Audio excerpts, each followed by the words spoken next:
people. As promised, I told y'all, we for the people, by the people, and we support the people. We also like the stories that are out there from regular people, man. Get them an opportunity to share their stories. And something that's near and dear to my heart, I've been telling y'all about this episode coming up, and there's many more to come.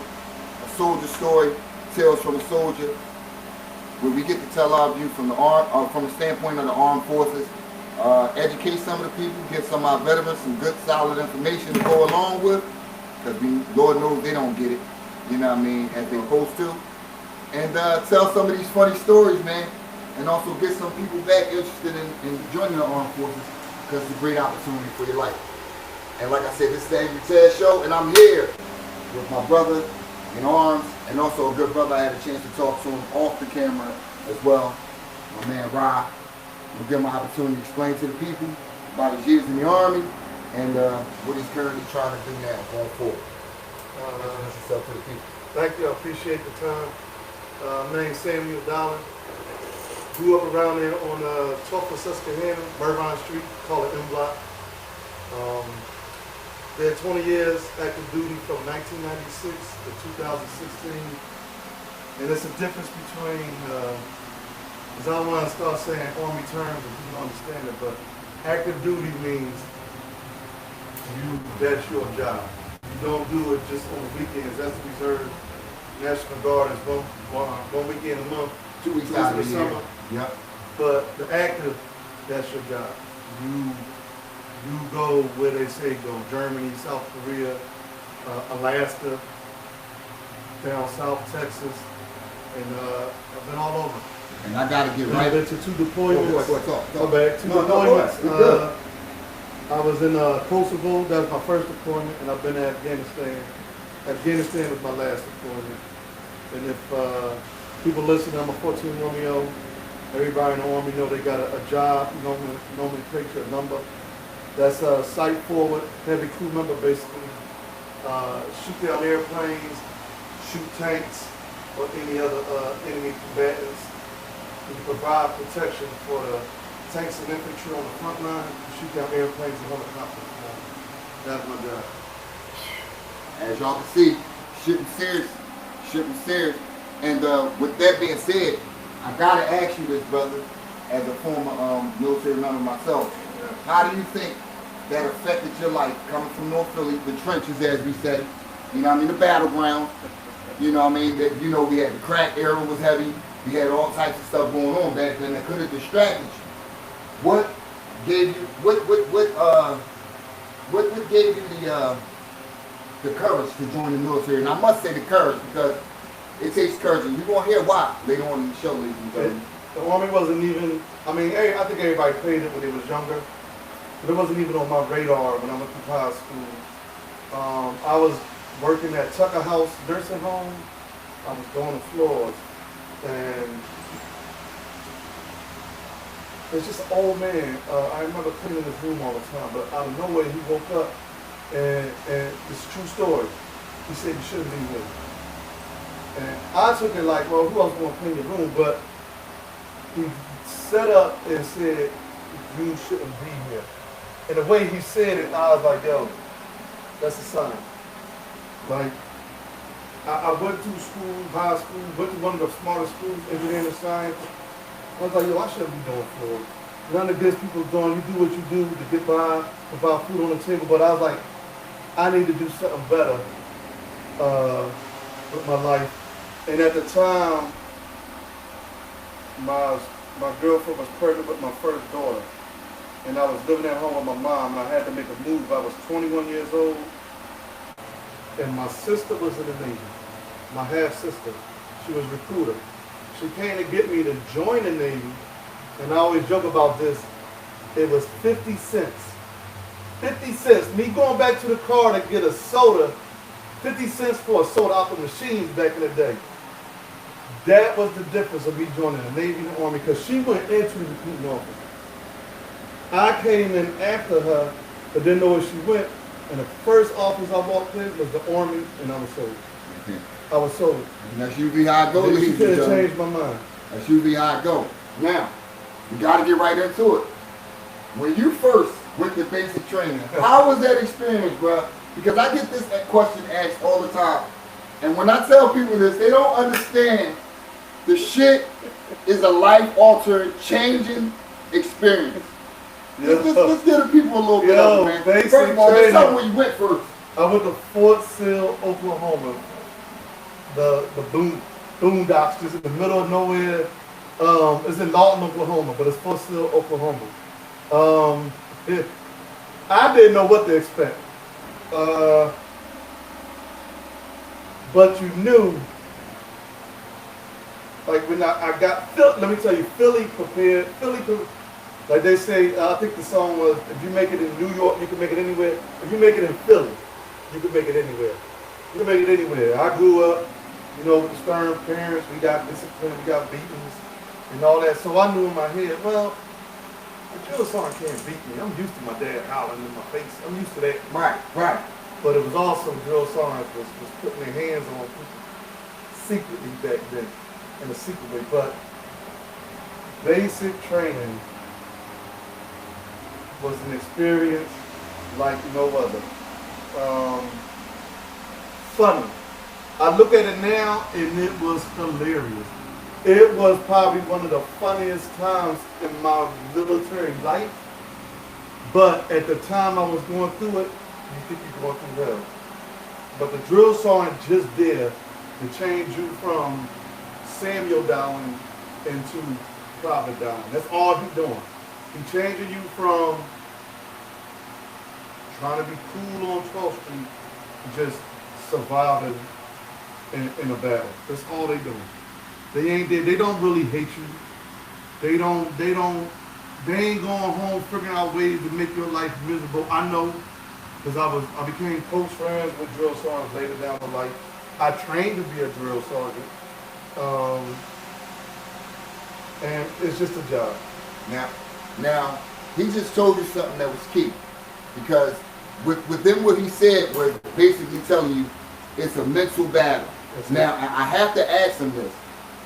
With you understanding what their end goal was back in the day, during that time, bruh, we gotta know, man, when you got a Southerner, and yes, no disrespect to the Southerners, and this gentleman has a round and brown, you know the round and brown is, boy. the round and brown, and that shit is poking you in your front of your head, in your face, and he's constantly talking to you, and don't let him have a lift.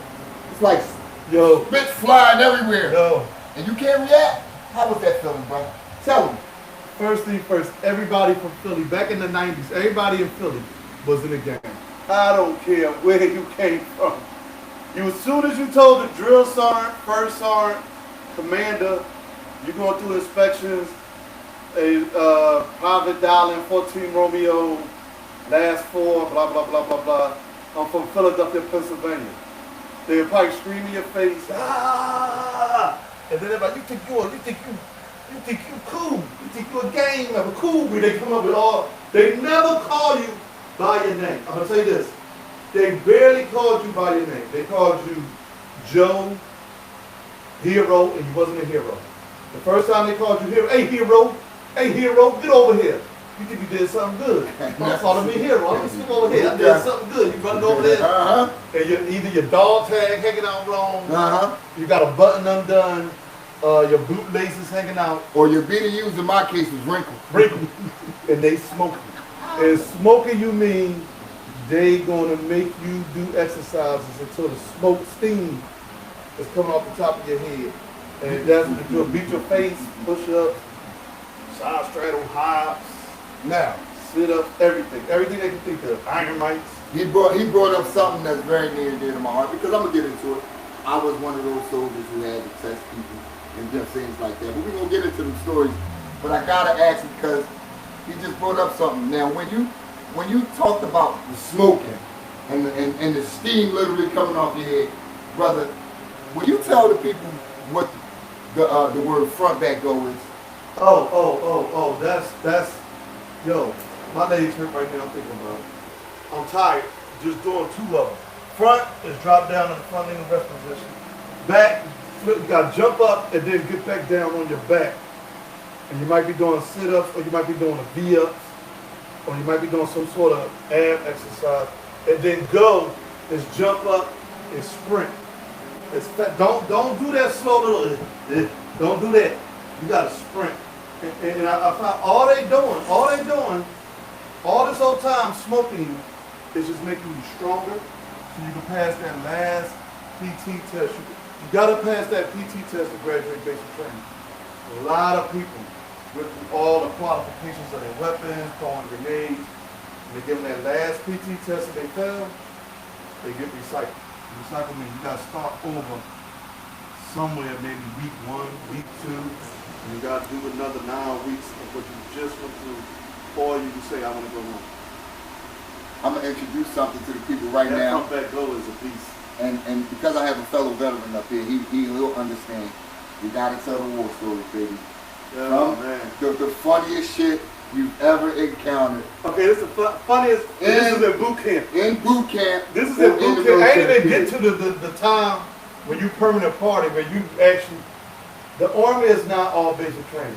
Once you get done with boot camp and you learn your job, which is like a college for the Army, AIT, once you learn your job, like I said, we both go through boot camp, but T go off to be an engineer, combat engineer. We're gonna learn about blowing up or detonating stuff, and I'll go off to learn to shoot missiles and learn to identify what's a friendly aircraft or enemy aircraft. That's AIT.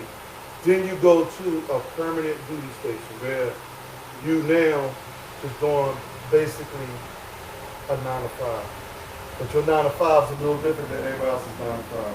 Because you're getting up at 6 in the morning and you're doing your PT. Like they say, you do more before 9 than the rest of the world do all day. You do PT, you eat, change into your uniform, And then you go to work. and you go to work. That's it. If you get more days off than you do in the civilian world. You get days off just for looking at you look good today. And you want your boots shiny, hey, go and take the rest of the day off. That type shit. Federal holidays. Every holiday you get off. And then you get 30 days of paid leave a year. That's very important. 'Cause I 30 know a lot of days y'all from trying jump. to hear that. From From days jump. off, you still getting paid by 1%. 30 days paid leave. No such thing as 10 sick days. You got unlimited sick days. But you gotta be sick. Don't what's the word? Because it's indecent, it's malignant. Where you just fake like you sick so you don't have to get up in the morning. Don't do that. If they catch you in that. Now you done been to war, you done been to basic. I gotta tell a funny story. You gotta give it through 20 years. By the way, it's a 20-year veteran. By the way. And I salute you, brother. Hey, I was only able to make it 12, but it was the 12 best years of my life. In 20 years, you had to have done or saw some things I'm gonna that tell y'all. to this day. Just boot camp alone was fun, but when you get to the regular job, that's when you talk about the clubs. I'm gonna be real. I'm gonna keep it real. Keep it The real with the women. folks. The women. Let me tell you something. If you black, and you go to Germany, you get late. As a man, you get late. I don't care who you are, what you look like, married, single. I don't care. Them German women gonna come up to you and ask, "Are you an American?" As soon as they hear you talk, Sorry, Dr. they're Umar. gonna know you from Philly. I mean, they're gonna know you from America. They're gonna hear the little slang in your voice. You're gonna say, "Hey, I'm from." I never said I'm from Pennsylvania. I always say I'm from Philly. And that's like a Trump card right there. That's a Trump Never card. said Pennsylvania. People say, "Where you from?" North Philly. What state is that in? Philadelphia. That's Look a it Trump up. card. Look it up. I don't say Pennsylvania. I'm gonna tell you right now. When we got into it, you said basic training. How did you feel during that period when we had to do the gas mask? Scared to death. How did that affect you, Scared bro? to death. Because to this day, I really feel like some of that shit is still in my nose, man. That shit right You there. go in the room like this here, they got just a little small can in the middle of the room. You like, well, where the gas at? Because you expected it to see it like on a cartoon or Exactly. something. Like green smoke coming up. You don't see it. You got a mask on, y'all all standing around in a circle. They make y'all do these exercises. Y'all do everything. You talking. You getting confidence in your mask because they like, hey. And then they tell you do one thing. You break the seal on your mask and you take a breath. and you seal it back up. But when you take that breath, you start coughing and sneezing like, oh. And then at the very end, you line up and you gotta take your mask completely off and you sniffing it in and you coughing, you sneezing, snot coming down your nose. The other thing, that morning, they was real friendly. The drill sergeants was real friendly. Absolutely. With milk. If you don't know, milk coats your stomach. But when you convulse, it comes out through your nose. So they want to laugh. The drill sergeants want to laugh. They can't wait to torture your They're ass. like, hey, Private, come on and get yourself an extra strawberry milk. Now, me being from Philly, like, wait a minute. It's like somebody trying to sell your Rolex for $10. Wait a minute. You've been mean to me all this time. Now all of a sudden you want to give me extra milk? The mind Jedi mind trick. I'm good. But if you understand what he's saying, ladies and gentlemen, this is why they were so tough They tough. on the inner city kids, because we peeped their game long before they even ran. They do it. We peep it. Like, hey, wait. Now, I hate to say it, all them boys from down south and them, they skipping up to the front line, getting extra milk, and they drinking it. And when they took that mask off and they start coughing and stuff, they throw it up. And then what you do, you panic and you drop your mask. You drop your mask and you try to run out the door. The bad thing is you gotta go back in and get your mask. They saying in the war, who else mask you gonna get? You gotta go back in, mask off, gas still in there, sniffing in that gas, or you try to hold your breath. It burns your eyes. I ain't drinking milk, but the snot came out my nose. And then you gotta come out like this. On some Nelly shit. Flap your wings. Flap your wings. Flap your wings. You gotta come Drop out. down and get your eagle on for real. Now, I'll never tell y'all. This ain't helping with nothing. This ain't helping you nothing. You're just fanning the burning sensation. They just want you to look stupid when you come out there. And they got pictures of motherfuckers in literally hanging on the wall. Video of you. They right there waiting. They know they give you all the milk. It's thrown up. It's running all down your nose. It's all on you. Nobody got beards, but it's all on your face. Whatever you ate that morning, eggs, powdered eggs, is all up on your face and stuff. And you come out flapping your Like you damn near, like you evil. You want to touch your face. Now you don't touch your face. You ain't supposed to touch your face. You'll rub the skin off. Yeah. Or irritate the skin so bad, it will burn you. But which leads me right to my funny story, bro. Now me being the devilistic guy I was, well not devilistic, excuse me. I was a little, let's say, adventurous, to the point where I would do shit and try shit and just to see if it worked. We're in the warehouse, right?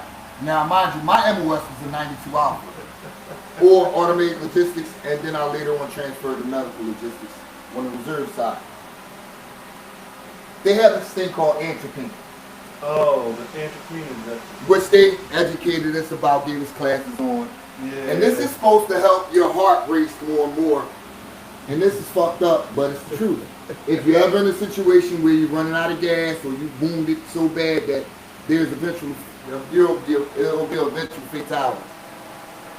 They give you just enough, an entropy shot just to accomplish the mission, whatever your mission was at that time. Me being who I am, I want to see if this shit really worked. Oh, man. So we're in the warehouse.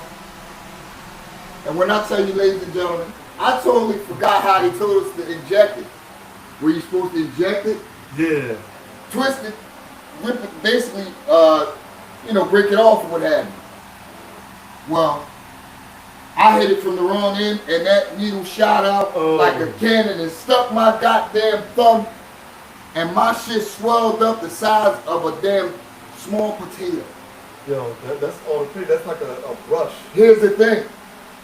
That's reprehensible. With UCMJ action. Oh, yeah. You just destroyed government property. Exactly. You just destroyed government That's what the hell I did. I concealed that shit all day long. The term, put your hand in my pockets, became a new term because my hands was in my pockets the whole day. Even in formation, trying to stand at attention was harder than a motherfucker. I got a thumb and 4 hands beside my side pocket. Ladies and gentlemen, I'm telling you, the military experience and the things that we have done was some of the best times of my life. And it leads me right into what I wanted to ask you, brother.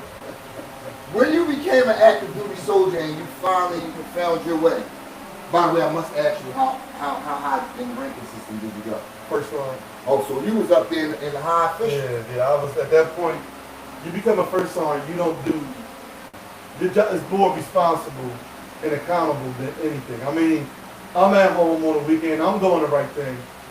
But say, he get drunk. He go out and get drunk and get a fight in the club. Which is that? I have to then leave my kids, my time with my spouse, and or I'm just chilling. I get the phone call, hey, your soldier is at the MP jail. Come in and you guys gonna take you, the platoon sergeant, the squad leader, and you, and go see the sergeant major. So, I mean, it's a challenge in the beginning until you get people to buy in. Soldiers you gotta really care for soldiers. And they gotta respect the name, not the rank. They gotta respect you as a person. If you care for your soldiers, they will try to lay the world at your feet. I'm gonna put it like that. With that being said, here's the connection to sports, ladies and gentlemen. Yes. Here is the connection to sports.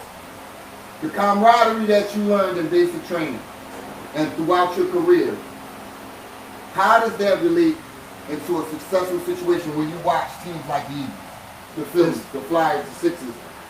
How do you think that relates? How do you view the game in a different viewpoint from your experiences of being around something that depends on the team to get a mission accomplished? You don't want to be that guy. You don't want to be that guy. In sports, you don't want to be that reason that guy that the team failed, lost. Mm-hmm. In the Army, you don't want to be that guy that you learn this in boot camp when you on fire guard or something like that, and that drill sergeant teaches you. You fall asleep on fire guard, that means down the enemy that watched you, he ain't gonna wake you up. You sleep. He's gonna sneak in and kill everybody else in there and maybe get you on the way out. But you just let everybody else down because it's your turn to watch them. Make sure they safe. And now you gotta write a letter home to the parents of everybody in there explaining. Now it ain't real unless you really in Afghanistan, but that shows you the importance of We'll get to that in a second. you putting your life in this man's hands. Because I'm going to sleep and we in enemy territory. It's your turn to stand watch. If he goes to sleep, we all dead. There's no losing the game. You just lost your life. That's how you depend. And the friends that you make, they ain't friends. They become family. Like I said, I got friends right now. We didn't know each other when we was in Philly. But they all live in Philly. And we all still friends right now. We get together for barbecues, we hang out, we joke, we laugh, we fought our way out of clubs, fought each other. But if one of them was to call me right now and say, hey, I'm in the building, surrounded, I would just be like, hey, it's just two of us that's going to go out today, and I just won. That's the kind of brotherhood you make. And as you can see, I got it, and he made me just lead right forward into what I was going to ask him as far as the camaraderie. And he pretty much explained it. That camaraderie is everything, man. It's everything. The fact that you said that I myself also have brothers and a brother that I just created. You know what I mean? See how that go? One veteran to another. We see each other, we greet each other, we share information, which leads me right into it. Not to be into your personal, but I think this will help a couple of our stranded and lost veterans out here who don't have the information to get, you know, what they deserve, man. Not what they deserve and what they earn.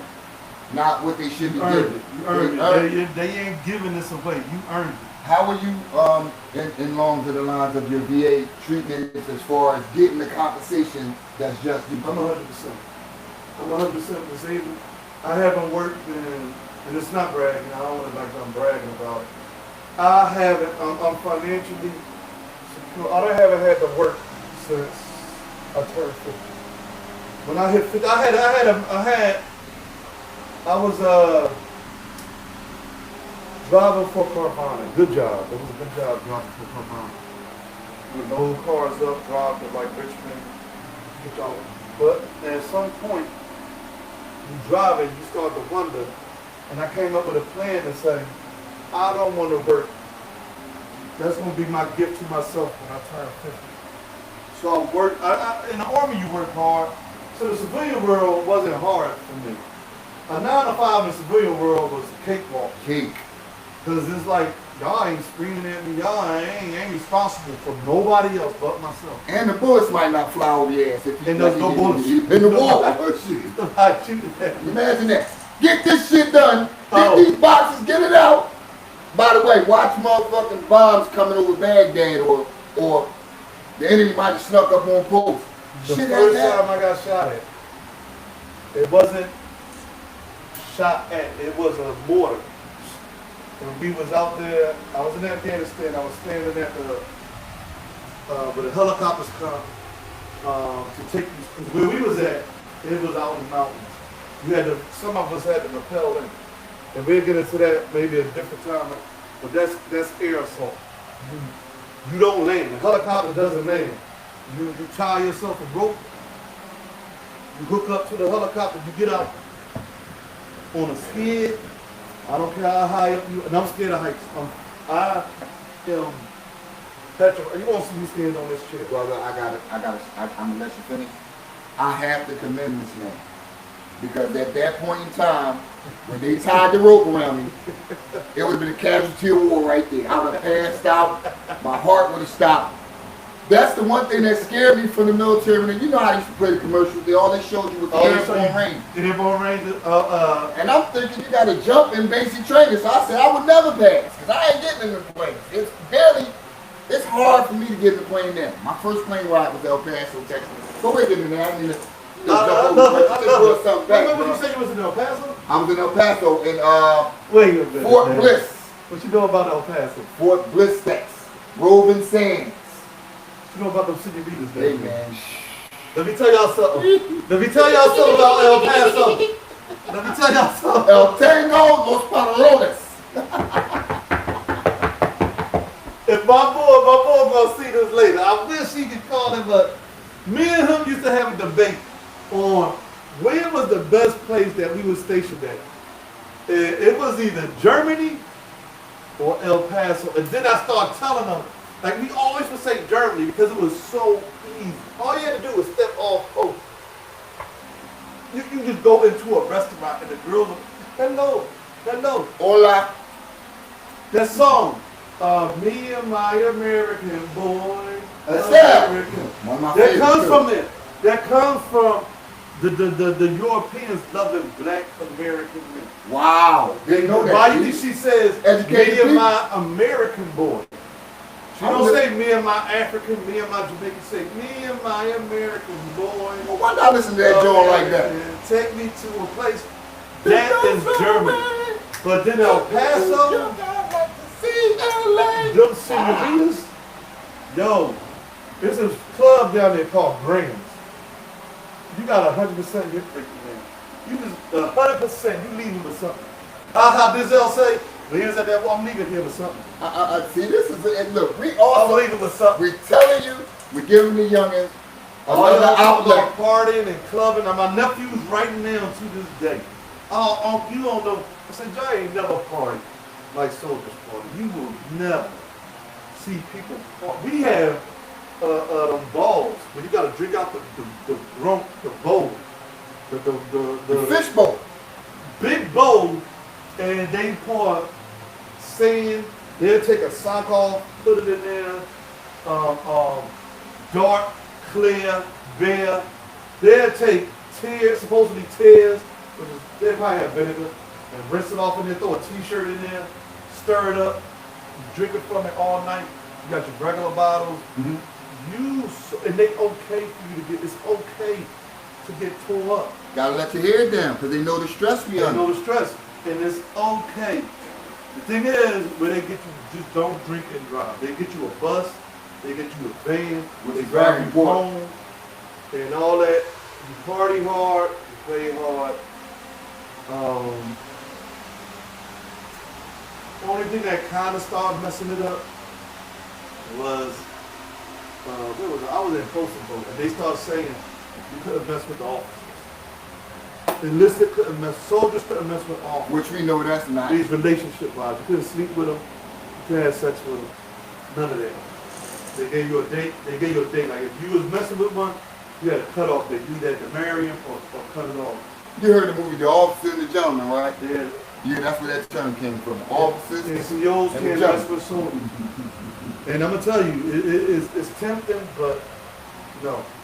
You could be an NCO U30 and a soldier is 28. And everybody, and I'm gonna tell you this right now, ain't no such thing as a fat soldier. When you permanent party, ain't no such thing as a fat soldier. Everybody in shape. You in some sort of shape. Mm-hmm. Women are in shape, some sort of shape. And like they say, them BDUs hide a lot of stuff. And they wait till y'all have organization day, field day, and they'll come in shorts like it's painted on. You know what BDU And they stands be for, in your right? face. What do you think it stands for? I know we got our acronyms, bro. I know we got them. What you It's got? gonna be a little ad on body under there. Yeah. Body under there. Remember the Leave that glasses? shit Remember the glasses we had? like this. The birth, they call the BCG. We talking BCG. birth control Them glasses. bitches, listen, You was not. You You was the can see- ugliest glasses. moon, stars, and mountains with them bitches. Speaking of mountains, I gotta go into this.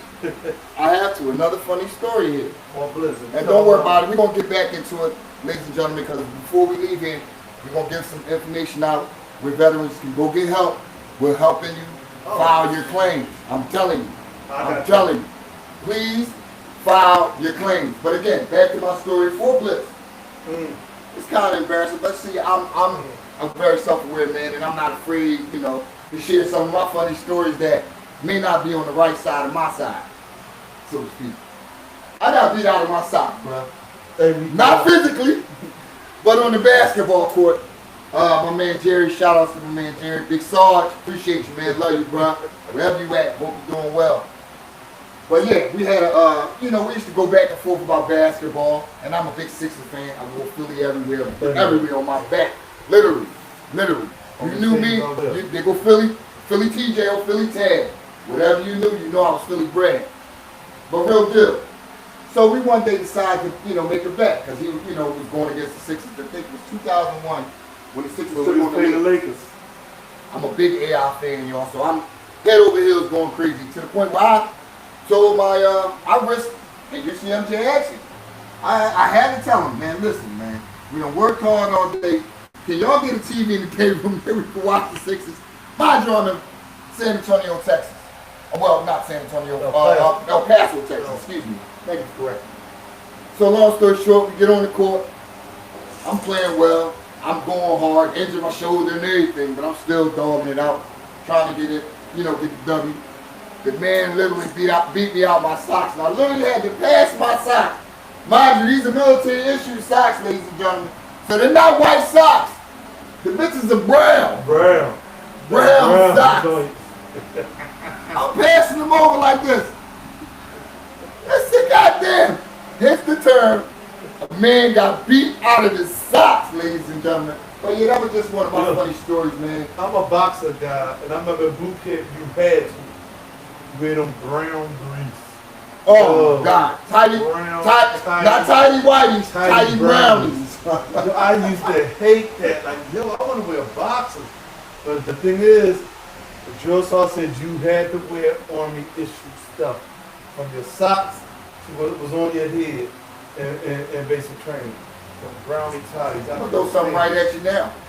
There's a reason why, and I think military men in this city, yes, no disrespect to the Islamic population, respect to them, and how they carry themselves. But I like to believe that if you ever meet a soldier who's retired or has completed his Army career, there's a guarantee that they all have full beards. Because he wasn't allowed. Yeah. There was a reason why. Can you tell the people the first time you had the butt naked shave? You had to shave. With a razor. And you had to learn how to shave. You had to learn what going against the grain meant. You had to learn what kind of razor you had to get. You had to get hot water. And I used to put it on my face, let it sit, get your shaving cream, and then you shave every morning. Every morning. Come out there with that little 5 o'clock shadow if you want. And I'll tell you, your little PT exercise is going to go a little longer. Now you got less time to eat, and now you got less time. Or they're going to make you come down there and you're going to shave dry. You don't want to dry shave. Nobody wants nothing dry. Let me get everything dry. But you dry shave. The girls are going to make you dry shave. And the black going to get all the bumps. They're going to pop up. No. Now, we got to get right into it. I had a beard when I went in. It was like a chin strap. And they made him cut that shit off as short as he was shitting. Speaking of reception, you know what reception is? Absolutely. I thought I was in boot camp. So reception. If you don't know, reception is like orientation at your job. But in the Army, reception is you all get there and you get in your uniforms issued to you, your boots. You get your little fucked up haircut. They don't line you up, nothing. You can ask, hey, can you taper? They just look at you. With no response. No They go response. 5 times. 1, 2, 3, 4, 5. You still got hair right here, they don't get a crap. By the way, They're going to tap you on your head and you're going to get up. this show is sponsored by the shop, and we're talking about haircuts. Come down, Brew and Dolphin, and get your hair cut. And you may catch us in here, man, and be able to join the conversation. Again, come down to the shop, located at Brew and Dolphin, get your hair cut. Show some love. Show my man Jar some love. Y'all heard him in the background. You'll see him on here every now and again. He's the man with the questions. Always got the questions. Always got the questions. And we always had answers. But again, we got to get into it, man, before we get out of here. Yeah. You served overseas. I served overseas. Yeah. I must ask you, man, what was your most serious moment? And then, coming out, who gave you the game on coming home and getting what's right for you? My serious moment was Afghanistan, hands down. Because other than that, you just train. You go to NTC, Fort Irwin, California, Yeah. and they give you everybody get lasers. The airplanes got lasers, the tanks got lasers, and you play war, play it. So you get shot, you play your role, you die, whatever, you get medevac, you get sent to the rear, they bandage you up, fake it. It's all a game. But Afghanistan, I was there for about 3 weeks, and the dude got blew up. He was Skyping his parents. He was on Skype, and a mortar came and just blew up the hut he was in. And that's when I knew in my mind, shit, some of us ain't going home. That's when I knew. Like, other than that, you was just worried about getting there, getting settled. Yo, I ain't gonna lie, you start worrying about my pay. You ain't getting no tax. That's another lie. That's another folklore. When you deploy, you getting buku money. Buku. No taxes, and you get like an extra $1,000 on top of your money, plus the no taxes. Some people have eyes. No taxes. You start saving your money, because you don't spend money over there. What can you spend money on? You ain't wearing, you can't wear this over there. You're in uniform, you spend all the time. You spend money on maybe your boots, underwear, and maybe like lotion and soap. But that's like $20, $30 a month. Other than that, you getting like $4,000 or $5,000. You just stash it away. And the military is so smart. They tell you stash it away. You stash away 5, we're gonna put 25 on too. You put 5,000, we're gonna put 2,500 in there for you. Until it reach a certain point, then it's just your money. And For the game on the VA. when I came home, my dad was in the military, but he had passed in 2008. Sorry to hear that, bro. So I appreciate it. I came home 2016. The neighbor where I grew up at, that lived across the street from my mom, he seen the patch. He seen that President First patch. And he told me to come over there to his house Bring it He told easy. me everything I had to do to start putting that claim. My dad told me about sleep apnea before he died. So I don't want to say certain things. Right, no, we not, no. There's certain things I can't say. Right, we're going to give you just enough. But to if get you enough. want to know, you come up or you call and we can let you know. But even if you did 2 years and you didn't go Send them overseas, emails now. you still get a claim. You can get a claim, honestly. If people think you gotta go to war to have PTSD, how many times when you came out of the field and you was walking and you started checking for your weapon? Oh shit, where am I? It's a mental thing. It took me a while because you used to your weapon on your side or it's smacking up against you. And if you lose your weapon, you just go ahead and start praying. Because all hell coming to you. Oh, yeah. Oh, That's a yeah. sensitive item. Oh, yeah. Oh, yeah. Now you see in the wars where you see Rambo and them, they just throw the weapon down, just go about their business. I don't know, maybe in a firefight, you could lose your weapon. I'll tell you a good movie to look at. I was over there in the same places where they was operating in. And this with Mark Wahlberg. Shooter. No, I'm he talking part about of Shooter. Special Forces Unit. Put the movie in. The last In song, the comments, the last man standing. Ladies and gentlemen, if you know what It's a movie well-known it movie. There's a dude that, Lone Survivor. That's is. There it is. Lone Survivor. He plays the part of the guy that survived an attack. They were special forces. You gotta learn about them on your own. Those are people who legit say, I can't tell you where I'm going and I can't tell you what I'm gonna do home. That's them guys. They're the guys that little grow a They beard. look like us. Yeah, they look like this. And they in the army though. Speaking of that, and we ready to wrap this up, ladies and gentlemen, but this ain't it. This is the first of many times. I would love to tell y'all about the club. We're gonna get into it, I baby. give y'all talk about relationships, You man. must stay There's a lot of tuned. them. You have to stay 20 tuned. years. You 20 years. have to stay tuned. But before we get up out of here, I'm gonna touch on this, man, and we both, I think this is something we both can agree with. Joining the military, young folks, is not what they say it is. All the old speeches, don't join the white man's army and all that good shit you've heard. It's just another, and if you hear it from anybody, it's just another way of telling you not to be anything or not to try anything or not to do something that's going to help you substantially down the line in your life.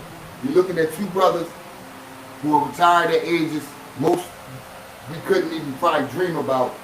But it's something that we were both told, and I'm sure we both can attest to this, by the recruiter when he recruited us, that you can have a chance to build a career and retire at an early age. If you're 18, you can tell you at 38 years old. Who Think heard about of that. Think about that. What 38-year-old you know Think about that that. legally ain't doing nothing?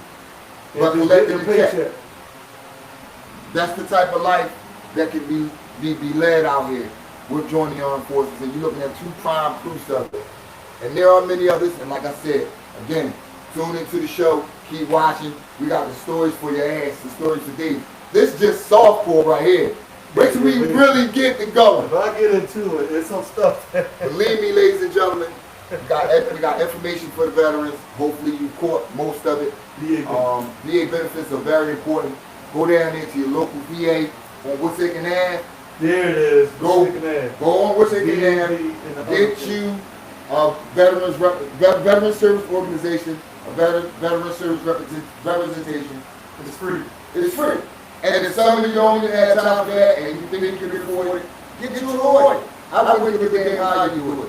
But if you serve in the United States Armed Forces, you deserve compensation. Because again, like I said, you can get PTSD just by going to basic training.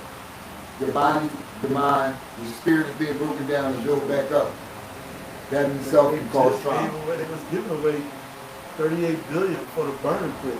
I mean, if you smelt a burn pit, it leads to cancer. The toxins they use to burn.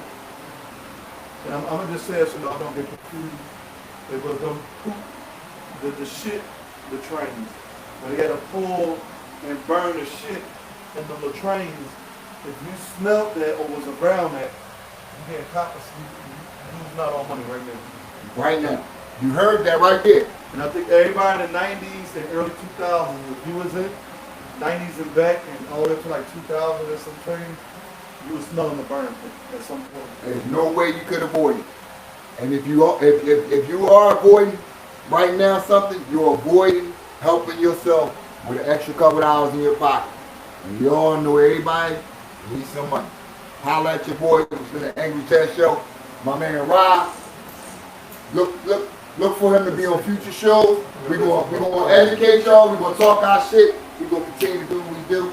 Again, we appreciate the support, appreciate the love. And as always, how I end it. Love on somebody, the love's on you.